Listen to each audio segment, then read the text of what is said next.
বীর মুক্তিযোদ্ধা স্বাধীনতার ঘোষক শহীদ প্রেসিডেন্ট জিয়াউর রহমানের বীরত্তমের রাষ্ট্রীয় খেতাব বাতিলের যে সিদ্ধান্ত নিয়েছে তার আমরা তীব্র নিন্দা জানাই, তার প্রতিবাদ জানাই। আজকের মতো এটাই আমাদের প্রতিক্রিয়া। আমরা আচ্ছা, এটা হলে আমরা এটা বলতে চাই যে এটা তারা যে সিদ্ধান্ত নিয়েছে আমরা তো প্রতিবাদ জানাই। এটা সরকারের সিদ্ধান্ত এখনো হয় নাই। যদি হয় তাহলে এটা মুক্তিযুদ্ধের এবং মুক্তিযোদ্ধাদের প্রতি একটা চরম অসম্মান, অপমান ও অবমাননা হবে বলে আমাদের বিশ্বাস।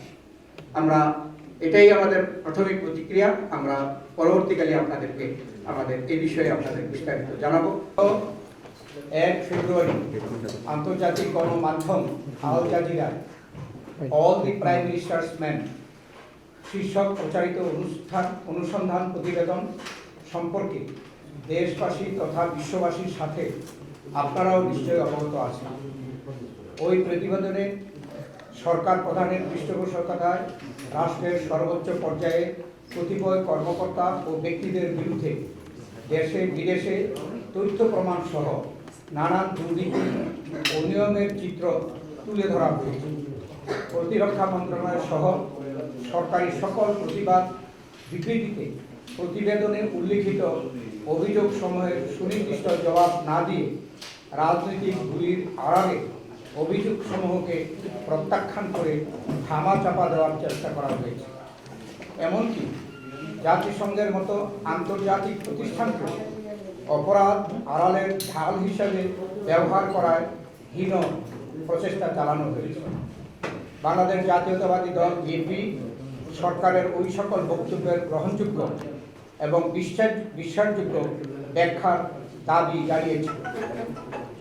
ইতিমধ্যে বাংলাদেশের ঊর্ধ্বতন কর্মকর্তাদের বিরুদ্ধে উত্থাপিত অভিযোগসমূহ এবং তার প্রতিবাদে বাংলাদেশের প্রতিরক্ষা মন্ত্রণালয়ের প্রতিবাদ বিবৃতিকে জাতিসংঘ আমল নিয়ে কগনিজেন্সি নিয়ে জানিয়েছে যে court the allegations of corruptions are a serious matter that should be investigated by the relevant authorities.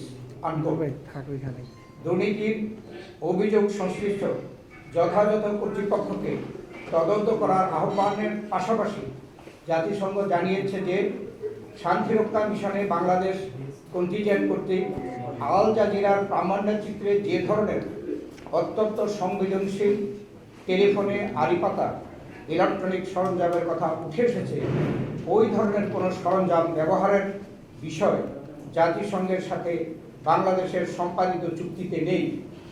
তাছাড়া জাতিসংঘ শান্তিরক্ষা মিশনে বাংলাদেশের কোনো কন্টিনজেন্টে এরকম সরঞ্জাম ব্যবহারও করা হয় না। US peace keeping intelligence policy অনুযায়ী কেবলমাত্র ঝুঁকিপূর্ণ স্থান হিসেবে চিহ্নিত এলাকায় জাতিসংঘ কর্মকর্তাদের নিরাপত্তা রক্ষায় ওই ধরনের যন্ত্রপাতি জাতিসংঘ ব্যবহার করে থাকে এবং তাও স্ট্রিক্টলি ব্যবহার হয়ে থাকে কেবলমাত্র UN peace keeping intelligence policy এর আওতায় জাতিসংঘের ফোর্স কমান্ডারের সরাসরি কর্তৃত্বে। সরকার হাঙ্গেরি থেকে আড়িপাতার যন্ত্রপাতি কেনার কথা ইতিমধ্যে স্বীকার করেছে। তবে বাংলাদেশের সঙ্গে কূটনৈতিক সম্পর্ক নেই এমন একটি দেশ থেকে এ সকল সরঞ্জামাদি আমদানির ক্ষেত্রে অপকৌশল অবলম্বনের অভিযোগ সম্পর্কে সুস্পষ্ট কোনো গ্রহণযোগ্য বিশ্বাসযোগ্য ব্যাখ্যা সরকারি বিবৃতিসমূহে অনুপস্থিত। অথচ বিষয়টি রাষ্ট্রীয় নীতিমালার সাথে সংশ্লিষ্ট একটি গুরুতর অভিযোগ। ইতিমধ্যে 7টি আন্তর্জাতিক মানবাধিকার সংস্থা যেমন human rights watch, international federation for human rights, the Asian human rights commission, the World Organization for Torture, the Asian Forum for Human Rights and Development, Robert F. Kennedy Human Rights and Elias Justice এক যুক্ত বিবৃতিতে আল জাজিরার প্রতিবেদনে উল্লিখিত অভিযোগগুলো নিয়ে জাতিসংঘকে নিজের মতো করে তদন্ত ও শান্তিরক্ষা মিশনের সঙ্গে জড়িত বাংলাদেশি ইউনিট এবং ব্যক্তিদের মানবাধিকারের রেকর্ড নূতন করে যাচাই করার আহ্বান জানিয়েছে।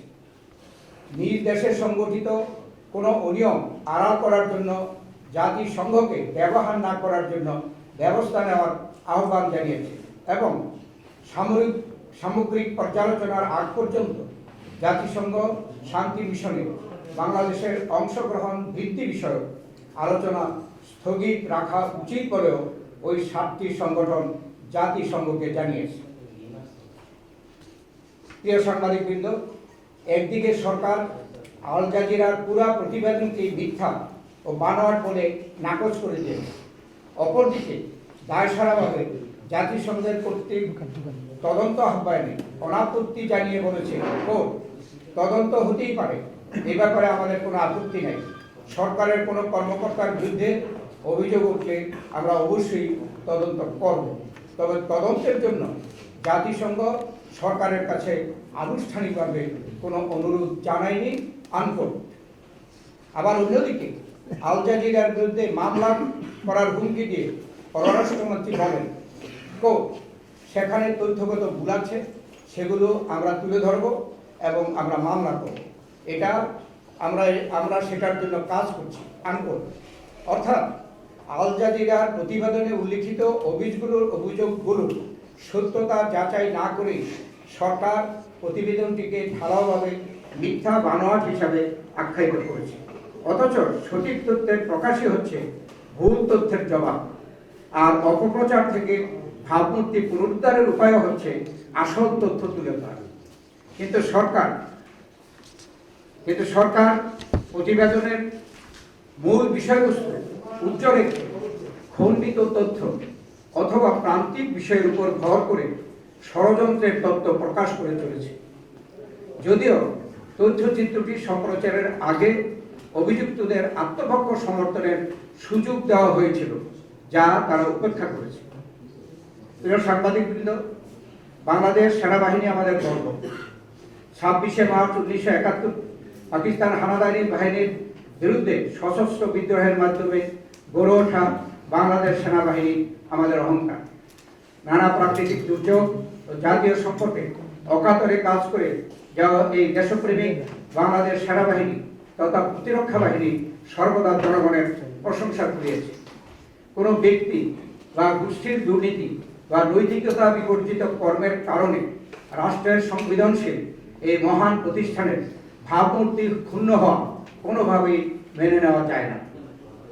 আল জাজিরার প্রতিবেদনে প্রচারিত অভিযোগ সমূহে উল্লিখিত অনেক বিষয়ে নিঃসন্দেহে দেশের প্রচলিত আইন অনুযায়ী গুরুতর ফৌজদারি অপরাধ।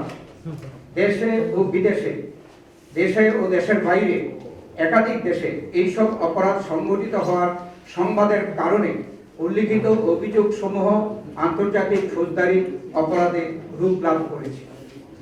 বাংলাদেশ সরকার জাতিসংঘ শান্তি মিশনের জন্য হাঙ্গেরি থেকে আড়ি পাতার যন্ত্রপাতি আমদানির কথা ইতিমধ্যে স্বীকার করেছে, কিন্তু জাতিসংঘ পরিষ্কার ভাষায় তা নাকচ করে দিয়েছে।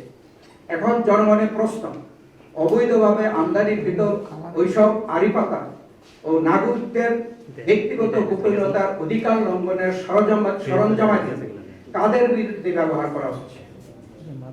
জনশ্রুতিতে আছে যে এ সকল সরঞ্জাম বিরোধী জনমতকে দমন করার কাজে ব্যবহার করে নাগরিক অধিকার তথা মানবাধিকারের মতো সাংবিধানিক মৌলিক অধিকার লঙ্ঘন করে চলেছে এই সরকার, যা গণতন্ত্র হত্যা তথা সংবিধান লঙ্ঘিতজনক অপরাধের সামিল। সেনাবাহিনী তথা প্রতিরক্ষা বাহিনী জাতীয় ঐক্যের গর্বিত প্রতীক। প্রতিরক্ষা বাহিনীকে সকল বিতর্কের ঊর্ধ্বে রেখে তার স্বচ্ছ ভাবমূর্তি বজায় রাখা দল মত নির্বিশেষে আমাদের সকলের নৈতিক দায়িত্ব। গোপনীয়তা লঙ্ঘনে আড়ি পাতার সিগন্যাল সরঞ্জামাদি আমদানির ক্ষেত্রে জাতিসংঘের নাম ব্যবহারের সরকারি ব্যাখ্যা জাতিসংঘ কর্তৃক বাতিল হওয়ার পর জাতিসংঘের শান্তিরক্ষা মিশনের বৃহত্তর অংশীদার হিসাবে ওই দায়িত্বে বাংলাদেশের সংশ্লিষ্টতাই এখন অনিশ্চয়তার মুখে পড়বে বলে আমরা আশঙ্কা করছি।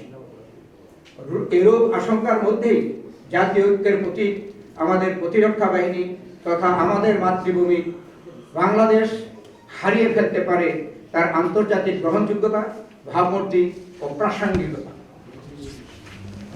প্রাসঙ্গিকতা। প্রিয় সাংবাদিকবৃন্দ, এই চিত্র সুশাসনের অভাবে মানবাধিকার লঙ্ঘন তথা দুঃশাসনের এক বিশাল ক্যানভাসের কেবলই ক্ষুদ্র চিত্র। রাষ্ট্র ক্ষমতার চরম অপব্যবহার ও মাফিয়া সংস্কৃতির এক অতি ক্ষুদ্রাংশ। রাষ্ট্রযন্ত্রকে কুক্ষিগত করে ক্ষমতার দখলদারিত্ব বজায় রাখার ভয়ানক প্রক্রিয়ার এক অতি ক্ষুদ্র ভগ্নাংশ এবং লাগামহীন সাগর সম দুর্নীতির একটি টিপ অব দি আইসবার্গ মাত্র। তাই দেশের চলমান এই শ্বাসরুদ্ধকর বাস্তবতায় বাংলাদেশ জাতীয়তাবাদী দল বিএনপি মনে করে ম্যান্ডেটবিহীন এই অবৈধ সরকার বহু আগেই জনগণ কর্তৃক ঘৃণিত ও প্রত্যাখ্যাত হয়েও গায়ের জোরে কেবলমাত্র রাষ্ট্রযন্ত্র ব্যবহার করেই ক্ষমতায় টিকে আছে। ফেসিবাদী কায়দায় ক্ষমতা আঁকড়ে থাকার জন্য গুম, খুন, বিচার বহির্ভূত হত্যাকাণ্ড, চাঁদাবাজি, লুণ্ঠন আর সীমাহীন দুর্নীতির এক অভয়ারণ্যে পরিণত করেছে গোটা বাংলাদেশ। দেশের সংবাদ মাধ্যমের স্বাধীনতা না থাকায় এই দুঃশাসনের চিত্র জনসম্মুখে আসছে না। এই প্রেক্ষিতে আল জাজিরার ওই প্রতিবেদন দেশে বিদেশে সকল মহলকে করে তুলেছে আরো উদ্বিগ্ন, উৎকণ্ঠিত।